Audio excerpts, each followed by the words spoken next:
Hello everyone and welcome to Mapping It Out, Writing Clear Measurable Learning Objectives. Thank you for joining us today for this webinar. We're very excited about this session today and very pleased. Thank you for showing up and attending today. We're very honored to have Dr. Dan Bubb, the UNLV Director of Academic Assessment, joining us today. Thank you for coming today. Thanks for inviting me. We really appreciate it and appreciate your collaboration. Also presenting will be Rex Suba, an instructional designer here at the Office of Online Education. Thank you also, Rex, for joining us today. Thank you, Michael. Good morning, all. And I am Michael Wilder. I'm the Instructional Design Coordinator for the Office of Online Education. I'll be the moderator. So if you, again, have any questions today, feel free to type them into the chat window or raise your hand. For today's agenda, we'll be going through these following items. We'll be talking about what is a learning objective, why are they important in course development, the difference between course level and module level learning objectives, and alignment with assessments and assignments, Bloom's taxonomy, and mostly how to write measurable learning objectives. Lastly, we'll be taking some questions. So with no further ado, I'm going to turn over the microphone and the slides over to Dr. Dan Bubb. Thank you. Good morning. Good morning, everybody. Thank you, Michael. Thank you, Rex, for inviting me to be here. I'm delighted to be here. Right, when you're looking at course learning objectives, really there are a couple of distinctions to make, and this is pretty common that you not only see on college and university campuses, but you also see them at assessment conferences as well, and that is distinguishing the difference between a learning objective and a learning outcome. Where the learning objective is the actual intended outcome that faculty want their students to attain upon completing an assignment or a course, versus the learning outcomes, which are the actual results, what students have done. So I think it's important to make that distinction. Invariably, you will still hear people use learning outcomes, and just as long as you understand the context and whatnot, that's fine, but for my mind, I like to distinguish between the two. And so I think it's really important to carefully think about your learning objectives because they're going to kind of be your roadmap to so much of what's going to take place with student learning, especially establishing a foundation upon which the course is based, and also making sure that they're measurable. One of the common things that I see with learning objectives is they tend to be pretty vague. Faculty will use words such as understand, appreciate, that type of thing, and in the faculty member's mind, they understand what that means. But in the student's mind, they have a difficult time understanding what that means. And so that's largely why we discourage faculty from using those type of words, simply because they are so difficult to measure. And so with that being said, there essentially are two fundamental questions when you sit down to think about your learning objectives. What is it that you want your students to learn in the course? And then secondly, what do you want them to be able to do with what they have learned? And what this does is it provides a very clear framework for students, knowing what to expect, also understanding what they will be able to do. So if you can really clearly articulate those, they provide a very clear kind of roadmap for students. And the chances are, and statistics prove this, that students are more likely to be more participative in the class. They know what to expect, they know where they're going, and so you're likely to get better participation, more interest out of them, as opposed to being unclear or not really understanding where the course is going and what they will learn. And so essentially, the important part of learning objectives are really to articulate and describe what students are going to learn in the course, but also keep in mind that the learning objectives are your benchmark as well, because when the course is completed and you evaluate the work the students have done, you can take those results and map them back to the learning objectives to determine whether students are meeting the objectives or whether they're not meeting them. And if they're not meeting them, then that's kind of an indicator to start investigating why. And so that's why learning objectives are very important, because they serve multiple purposes. Instead of just explaining what the students will be able to do and what they'll learn, you can actually go back and set your benchmarks, set your expectations. Right. And I'm going to jump in real quickly here. Rex and I attended a workshop through Quality Matters, which is a national standard for online education. And the rubric that is used for to identify quality in online courses starts with learning objectives. It really, we really can't even begin to assess the quality of an online course unless we really know what it is that we're trying to achieve. So learning objectives become paramount in terms of course structure and being able to identify whether this really is working for students. So it's extremely important that as UNLV moves forward in using the Quality Matters rubric, it becomes increasingly important. In most cases, in fact, Quality Matters peer review won't even begin unless learning objectives have actually been clearly written. So it's extremely important. Thank you for letting me interrupt there.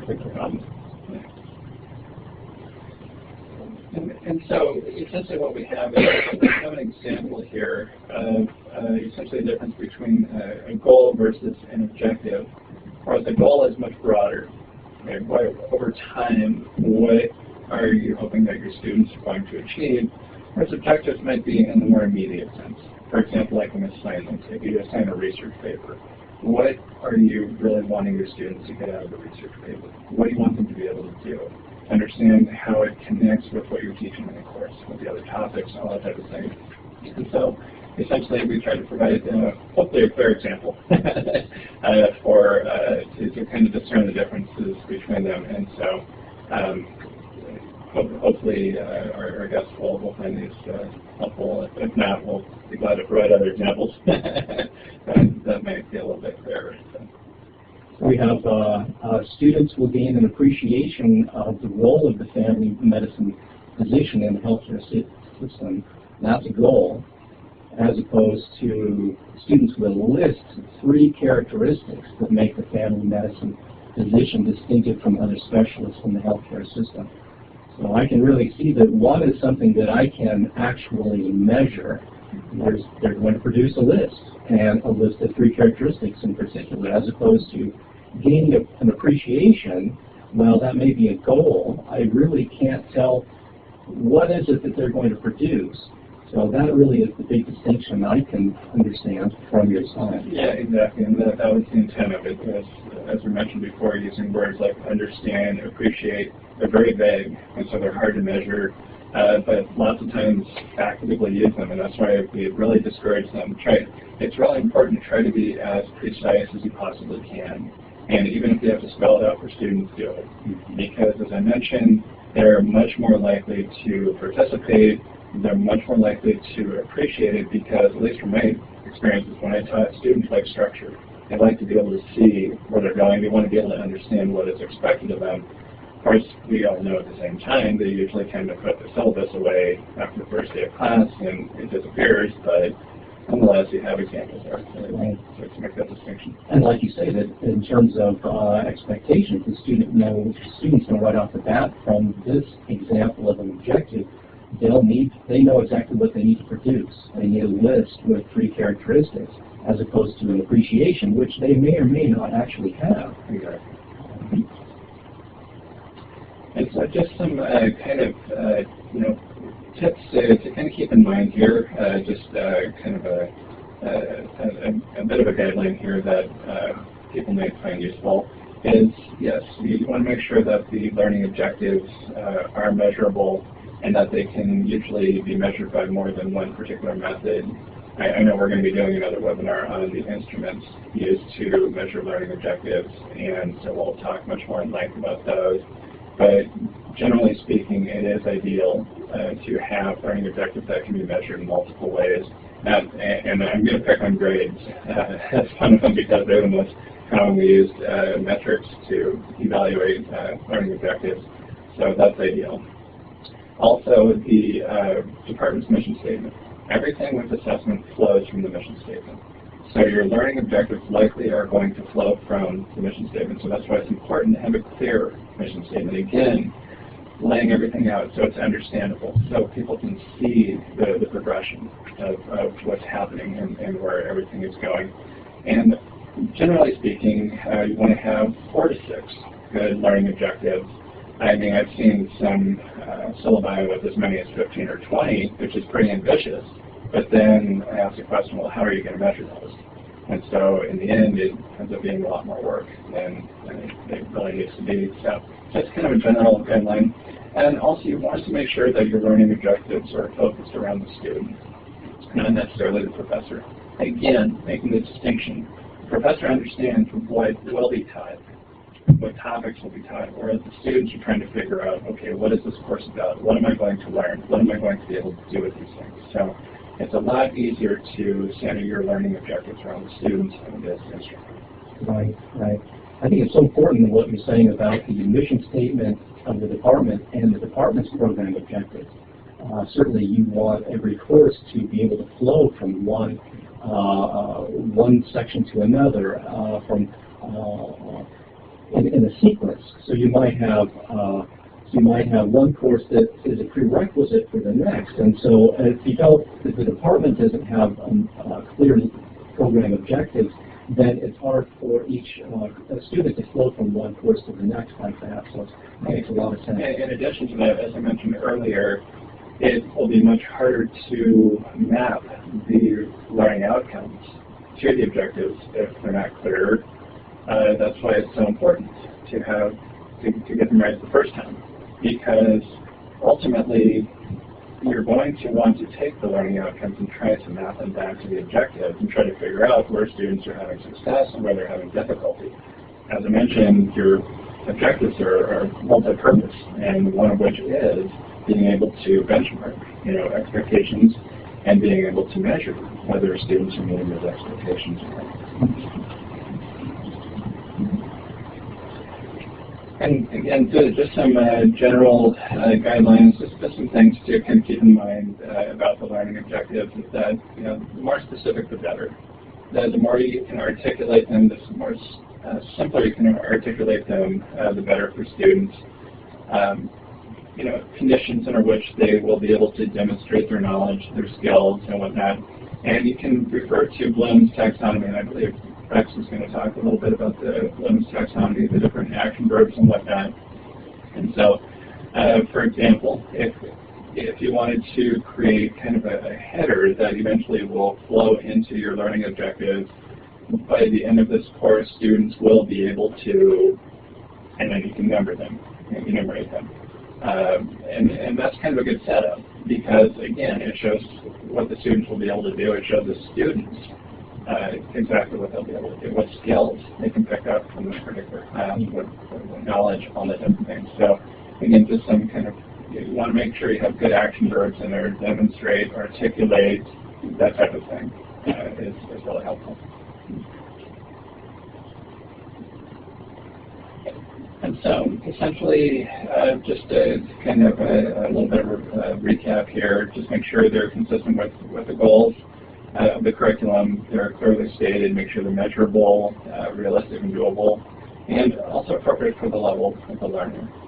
Because as we all know, naturally we have students of varying abilities to learn, and so oftentimes it's easy just to create a set of learning objectives and expect everybody to understand them, when that might not necessarily be the case. So the one thing I would also encourage faculty to do as well is to regularly look at the objectives, and if you need to adjust them, adjust them.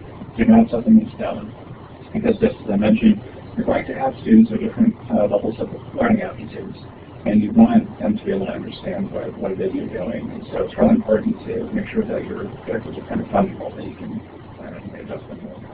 So I think I'm hearing you say that learning objectives for perhaps level 100 courses, 100 level courses might have a lower level of cognitive rigor, a lower level of Bloom's taxonomy, as Rex is about to cover, whereas graduate level courses, PhD level courses might have objectives that are much, much higher. So you adjust based upon the level of the student. So you wouldn't put in a very, very high-level objective, or only high-level objectives in a very entry-level course. Isn't that correct? Yeah, to some degree, yes. I would actually characterize it more as, for lower division, the objectives are going to tend to be a little more general, whereas with the majors and with the graduate level, they're going to be much more specific. And so naturally there is a difference there, and as one would expect to see them. One of the other things I also see every now and then is with graduate learning objectives, the master's learning objectives tend to be identical to the PhD objectives, and which is fine, but I would expect that there would probably be a couple more objectives for the PhD because the expectation is much higher in terms of what it's done on its own thing, but that's just a side note.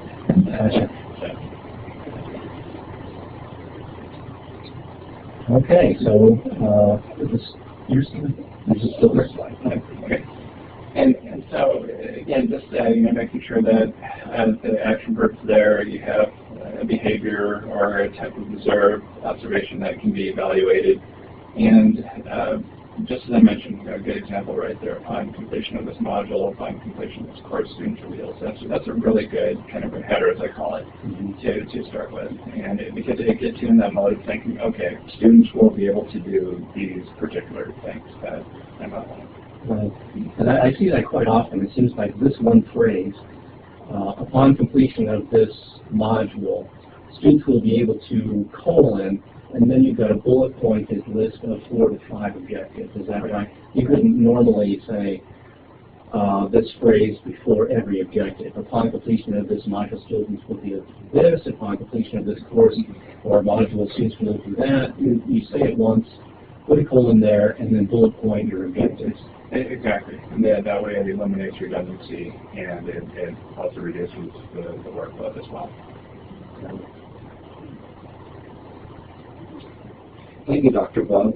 This is Rex, and just to make sure that everybody's awake out there, you can click on the check mark and just let me know that you're still around before I proceed and you can hear me okay. That'd be great. Thank you so much.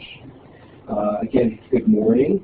We're going to talk about some of the nuts and bolts regarding objectives, some of which you're already familiar with, but even those of us here in the VPA and the online education offices, we always have to kind of look back at our basics and remind ourselves what we're working with and for.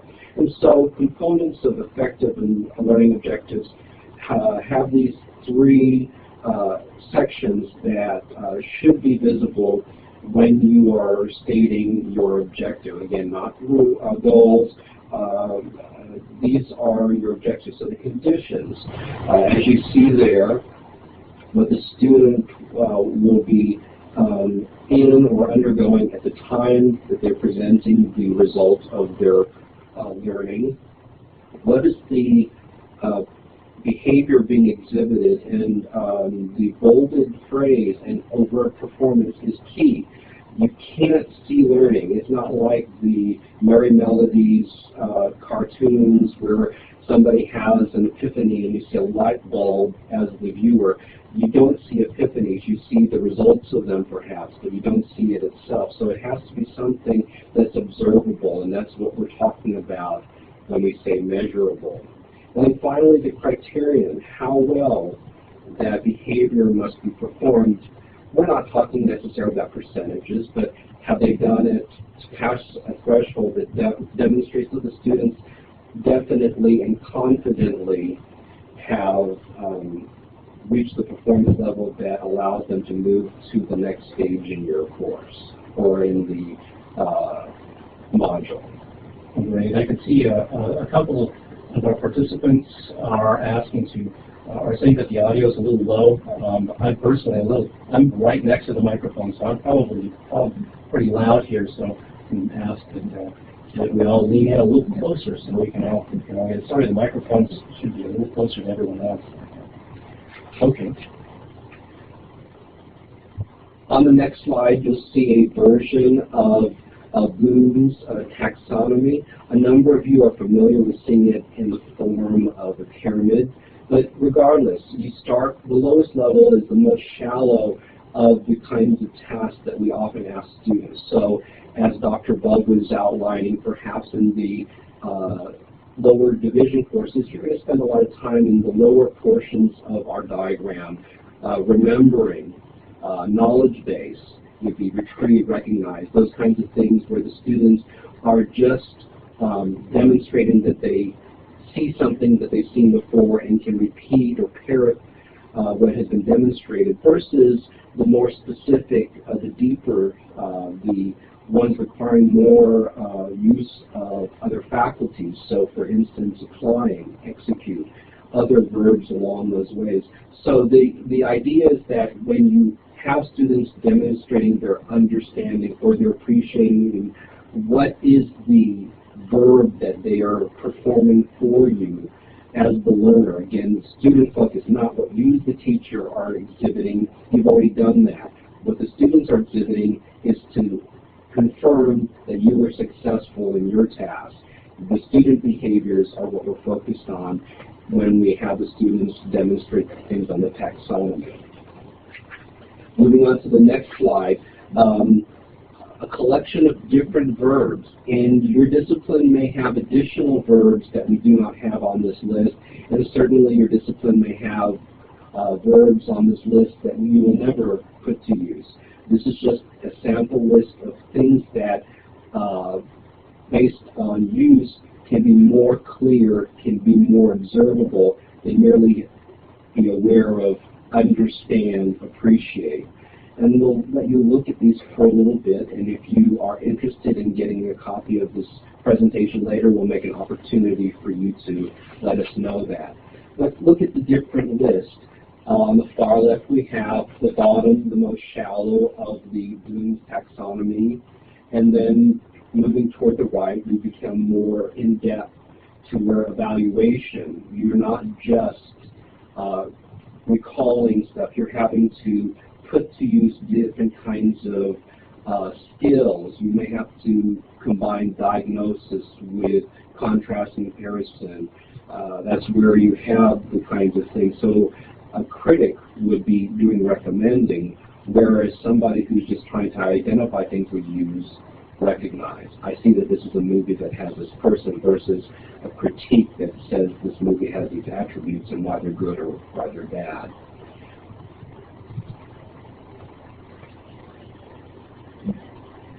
You've heard us talk about the vague terms. These are oftentimes, even when a very technical course is being presented, we often see learning objectives which really don't put to use particular jargon that can clearly define the task that the students are being asked to demonstrate. Have an appreciation for is a great goal, but it's really hard to measure. It's also an affective task. And if somebody doesn't like something, does that mean they haven't learned as much as a person who did like something? So it's a scale that may not necessarily be replicable. So these non-functional verbs are great for other uses, but not in terms of learning objectives. The next slide, particularly for the Quality Matters rubric, there is a delineation between course level and module level learning objectives that faculty and reviewers encounter. The course level objectives are more at a macro level, where the module objectives are more at the micro. So you build upon the course objectives by having supportive or scaffolding purposed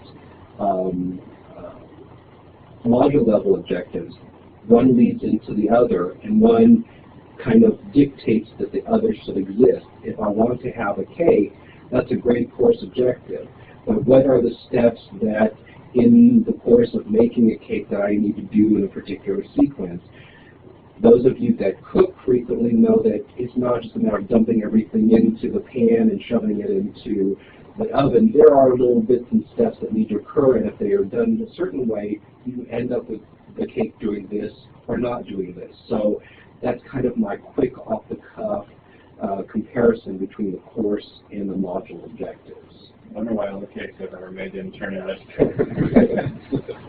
Also, I'd like to mention that in terms of a quality matter peer review, again, it's that's one of the most commonly identified issues is whether there are module-level learning objectives. Most courses have a course-level learning objectives, and in fact, in many departments, they will determine those at the department level, and they're written for the instructor. Whereas the module-level learning objectives change perhaps when based upon the curriculum developed by the individual instructors. And in many cases, the Quality Matters peer review won't continue if there aren't both. There really needs to be both an overall course-level learning objective set of those, as well as individual module-level learning objectives. And as Rex is saying, that they have to correlate, that the one reflects the other to a much greater degree. Before we'll talk about this slide, I want to concur with what Michael just said. My spouse is a peer reviewer for QM at New Mexico State University. He's a professor emeritus. And a number of the reviews that he has been part of have come to a complete standstill because the courses do not have clearly defined course as well as module level objectives. They have course level objectives and then they stop there. They think they're module level, but they're not. And so they give the participants, if it's warranted, opportunities to do that, but that oftentimes is an overlooked delineation.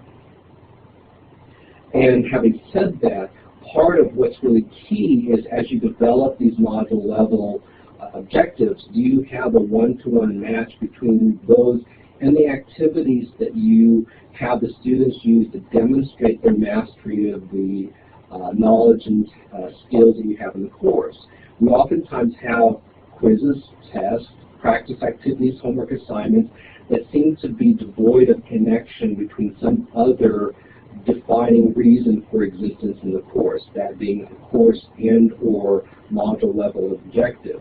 So as you're looking at this particular graphic, note that on the left side you have these definitions, and on the right side different activities that are to demonstrate the accomplishment of the stated objectives. Are these in alignment, Rex? Would you say that the activities in the module, as we're looking at this table on the right, those are activities in an individual module.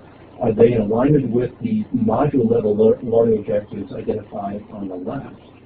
It's not particularly clear depending on the description that you have of the activity.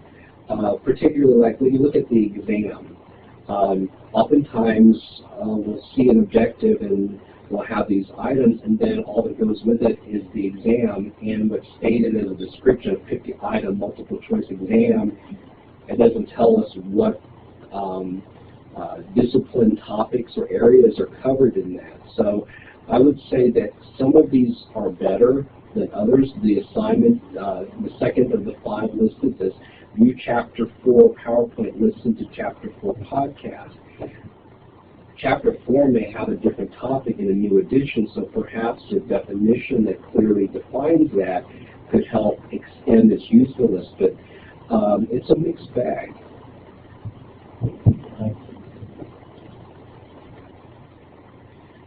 So we'll present you, for my section, a series of poor, better, and best objectives, and I'll let you look at the first one and then we'll comment on it. So I'll read this for us.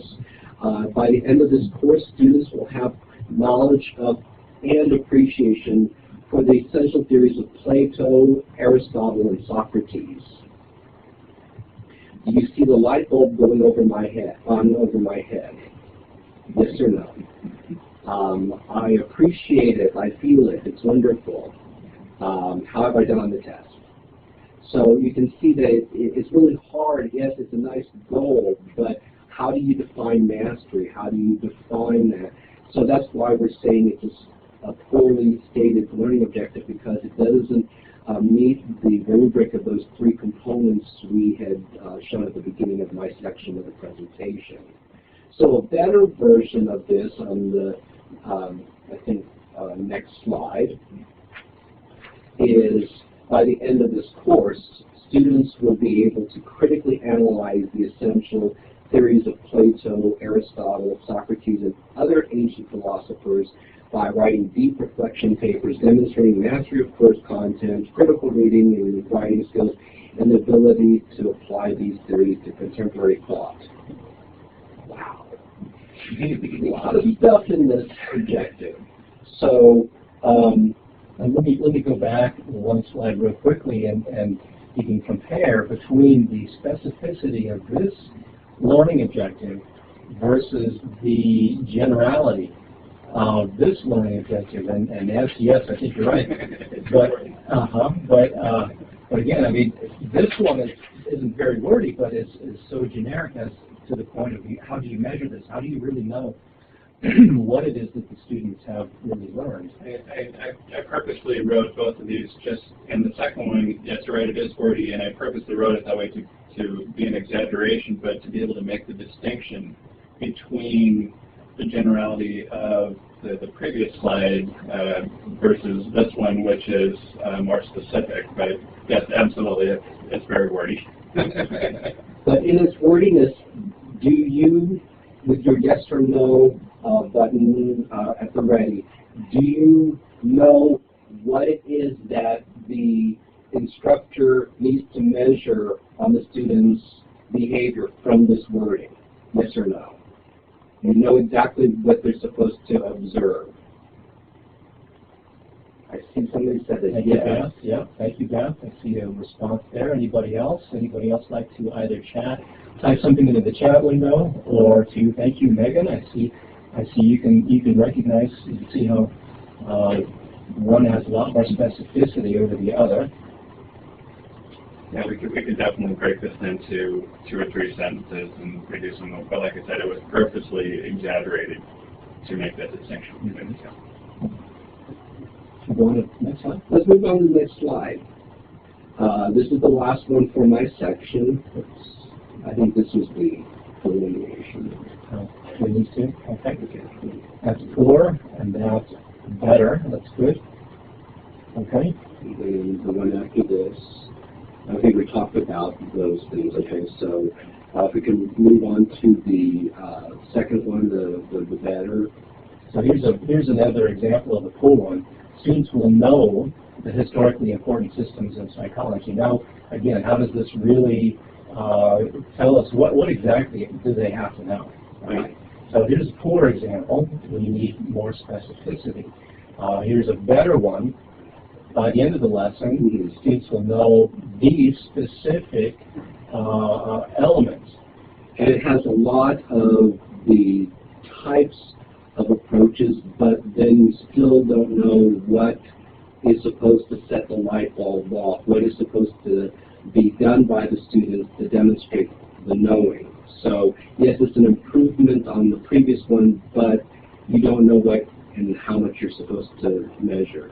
Right, and how are you going to grade this? I mean, how are you going to identify mastery from this? So it needs to be some kind of product at the end. So here's the best version. And again, it's not about a percentage that they get right. It's about recognizing, or since this is in this particular screen, I'll try not to use the word recognize, but the students demonstrating a certain level of mastery. So in this improvement among the three, by the end of this particular lesson, the students will recognize and articulate very observable, very measurable tasks, the foundational assumptions and central ideas of those approaches that were listed. So the how and the what is key.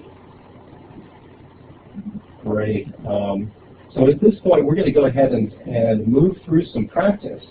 And here's the first practice slide. And if you could, a volunteer for each slide, or a couple of volunteers, if you could just kind of give me a little bit of feedback about this, each one of these, and tell me how you feel. Are these good learning objectives? better learning objectives, best. How do you feel about these? This one is students will learn how to develop a well-designed argument. Is this a good learning objective? If so, give me a thumbs up. Is this a poor learning objective? Give me a thumbs down. So well, thank you, Nancy. I appreciate you providing some background. Cody, right. And feel free to type in any kind of response as we go through these. You can see that. Thank you, Tamara. So again, it's using that one verb. Well, one of here will learn how to develop a well-designed argument. So we've got this very generic kind of, it's not measurable. So they'll learn something, but how are we going to measure that? Thank you, Dr. James. Yes. Okay, here's another example. We may not get time to go through all of these. This is a little less obvious. Students will identify an issue, develop an arguable thesis about the issue, locate relevant supporting evidence, analyze the evidence, and draw a well-supported conclusion. So in comparison to that last one, is this more measurable? Is this a better? Good, thank you, Tamara. Sounds like an assignment, yes, doesn't it? But I think that's really the point, is that the objective really does identify what it is that the students are going to do, and what will, in the long run, it points to the assignment, doesn't it? At this point, if I were to take this learning objective and then develop a course around it, I would say, okay, I need, at the end of the learning module, I need to have my students identify, develop, locate, analyze, and draw a well-supported conclusion. I know right off the bat what it is that they're going to do. I might jump in, Michael, because this is something that I frequently see with learning objectives, and you started to say it just a little bit ago, and putting your finger on it, and that is, how are they going to do this?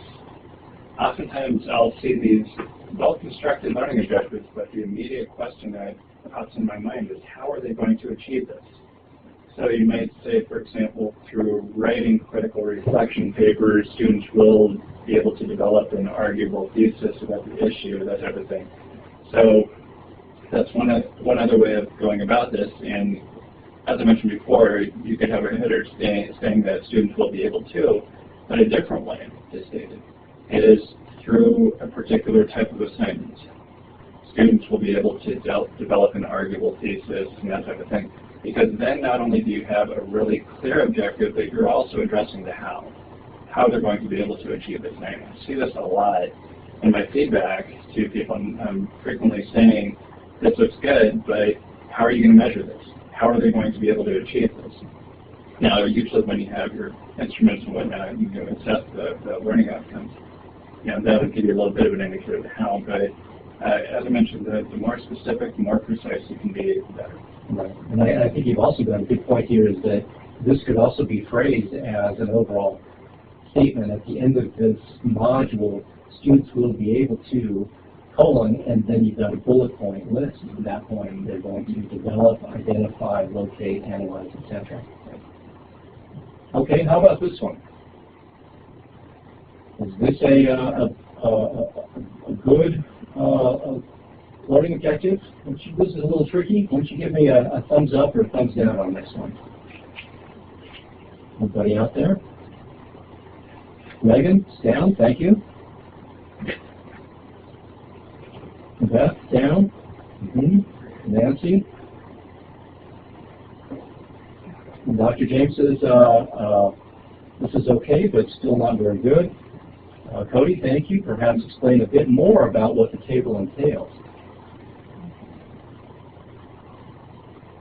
Right, so it could have some, it isn't as generic as students will know how to use Microsoft Office, right? That's just way too generic, but this provides a little bit more detail, but could certainly be right. It could be improved upon. Thank you, Tamara. Explain how they'll describe it.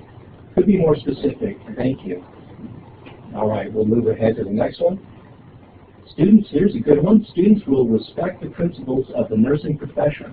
I actually pulled this off of a thesis from a syllabus from another institution. This isn't from our our university, but students will respect the principles of the nursing profession. Thank you, Nancy. Yes, I appreciate your feedback. Ryan, what does respect look like? Exactly. It's very general. What does it mean? If I was a student, I looked at that. Wow. Okay. What? Give me some context. Yes. What does it mean? How? Right. Right. How are they going to demonstrate this? Okay. Here's another one. Given a specific patient with liver disease, the students will be able to recommend an appropriate therapeutic regimen. And you compare that with the last one. The last one is have an appreciation of or respect for, whereas this one is very specific. We know what it is that they're going to have to be able to do. Good. Thank you, Nancy. Dr. James, thank you. Okay, I think we've just about we've got one more here, one more practice. Students will gain an appreciation of modern art. Yeah, I think we kind of understand. We've beaten this horse at this point, right? Gaining an appreciation, understanding, knowing, learning, having respect for, those really aren't measurable. They're just way too generic. Whereas we really need at the course and module level much more specificity. Okay, well, that's the end of our practice. At this point, we're going to open it up to any questions. If you have any questions for Dr. Bubb or for Rex, please feel free. You can either use your microphone at this point and ask the question verbally, or you can type it into the chat box down below. We'll open it up to any questions if there are any. Nancy says, are module level objectives a best practice? Rex, would you like to address that? Certainly. Yes, module level objectives are a best practice because they allow the students on a per lesson basis to know what they need to be accomplishing from the instructor, or even an accreditation standpoint. They help you focus on what you need to do on your side of things to present the content that will help the students accomplish that. I don't know if that adequately answers the question, but a course level one by itself doesn't offer the specificity that we're looking at for best practice. Right. I'm also going to jump in on that one and say that, again, at least from the Quality Matters review perspective, that the courses have to have module-level learning objectives as well as course-level learning objectives. Course-level learning objectives are generic to some degree about the entire course, whereas the modules break it down specifically to that module. And from a course design perspective, they really dictate what would go on in the module.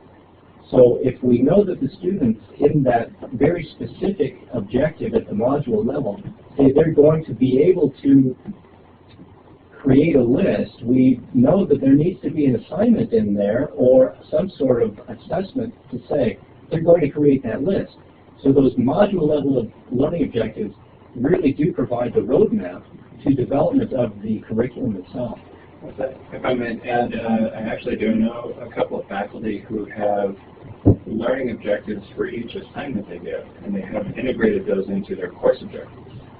It's a lot of work, but if you really want to get it down to that level of detail, you can certainly do it.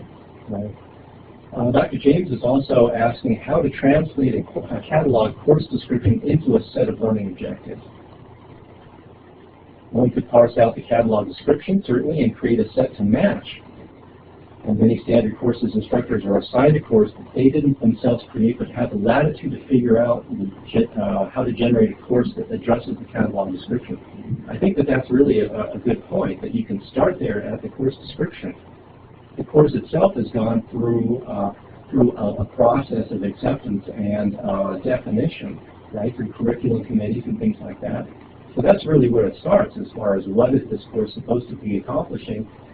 And then from there you create a course-level learning objective or a series of them. And in many cases, in many institutions, these are the course level learning objectives are determined by the department as a whole, and then the module level learning objectives are what are created by the instructors. If I could add one more thing to what Michael said, we find that oftentimes part-time instructors and graduate teaching assistants benefit from the definition of more specific module-level type of statements than merely what is in the catalog, because they know, especially if they've received the course fairly late in the scheduling process, they know more about what's supposed to be accomplished during the duration of the course. With only the course catalog description of what's going on in the course, they only have a vague notion of what the students can accomplish. So delineation is not just benefiting the students, it also helps those that are going to deliver the course that may not have been the ones who created it. Tamara, I see that you have your microphone there.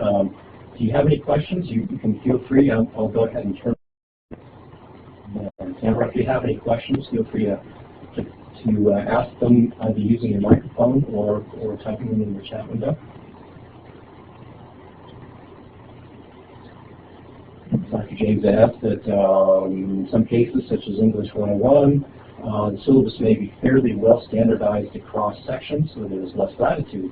But if someone's teaching a once-a-year single section required upper division course, required, especially in an accredited program like nursing, engineering, or accounting, there needs to be some method of providing a quality course that attains the accredited program learning objectives. Absolutely. Absolutely. Thank you, Tamara. I appreciate that. So if you have any questions, feel free to type them in the chat window or ask through your microphone. Nancy asked, do students ever look at the course objectives in general? Anybody have any? Well, I can jump in from personal experience when I taught, and I don't know if it's the experience of other faculty, but as I mentioned, students will generally look at the syllabus the first day, and then it suddenly disappears for quite some time. They do, but I don't know if they internalize the objectives. And that's why the more specific the instructor can be and explain how these are linked, I think the more students are going to be able to follow along. Because I've had students come up to me and, oh, what was I supposed to write about, or what was I supposed to do, and this, and this, and after I spent a good part of a class meeting going through the expectations, purpose, all that type of thing. So some do, some don't. I guess would be my experience. If I could jump in with my 2 cents, oftentimes what we teach students has a delayed integration, and I have had the post-epiphany students running up to me years after I taught them saying, now I got why you taught us this or you showed us this movie. And I think oftentimes objectives are the same thing. They may take them for granted, but their relevance to the students may not occur until they're actually practitioners in the field for which your course was relevant. And so I think we teach for the future, not for the moment all the time. And so we have best practices there in the moment and hope they translate into long-term epiphanies and continued growth. And you can also consider learning objectives advanced organizers, right? I mean, students can quickly jump from one module to another by simply looking at the module's learning objectives and knowing, and from there, seeing what kind of skills will be covered, what kind of topics will be covered. So it is a way to organize content and be able to jump from one place to another. We know that students they might be in Module 8 this week, but they may need the skills that are back in Module 4. How are they going to find that? They probably should be able to look at your learning objectives and be able to find that content and the skill practice that they might need. And I think that also what Dr. James says is that intentionality is a good thing, right? From a curriculum developer's perspective, again, you'll need to, in advance, or know where you're going, right? You can't develop a good course if you really don't know where you're going with this. And so being able to say that my assignments and my activities and my assessments are in alignment with my objectives certainly makes a lot of sense. Otherwise, we're just striking out in the dark. I was going to say that's one thing you could do at the end of the course is, go back and say, okay, we have completed all these assignments, and here's how they map back, so here's what, well, hopefully you learned. And that's also an effective way to kind of wrap up the course. So students can say, oh yeah, okay, I did learn in this progression, and that is like that, but as Rex alluded to. I understand. Thank you. Any other questions? All right, well, thank you very much for attending. A couple of other, here's our contact information. If you have any other questions after the webinar, please feel free to contact us. We also have a, absolutely, Carolina, we also have a link to a evaluation for us, so please give us some feedback. I'm going to go ahead and type this into the chat window so it's easier for you to click on, and hopefully I can type this up correctly. If I might jump in, Michael, also people can access learning objectives on the Office of Academic Assessment's website. If you go into the toolkit, we have 3 PowerPoint presentations that I did, one of which is how to write good learning objectives. So that's a resource that's also available as well. Absolutely, and I wish I had the URL there. I'll see if I can send that out in a follow-up email. Again, please feel free to give us some feedback as far as this. We'd like to improve this and perhaps present again. So if you give us feedback, that would be great. All right, we'll go ahead and send a copy of this PowerPoint out to everyone that is a participant, and you should see that in your email shortly.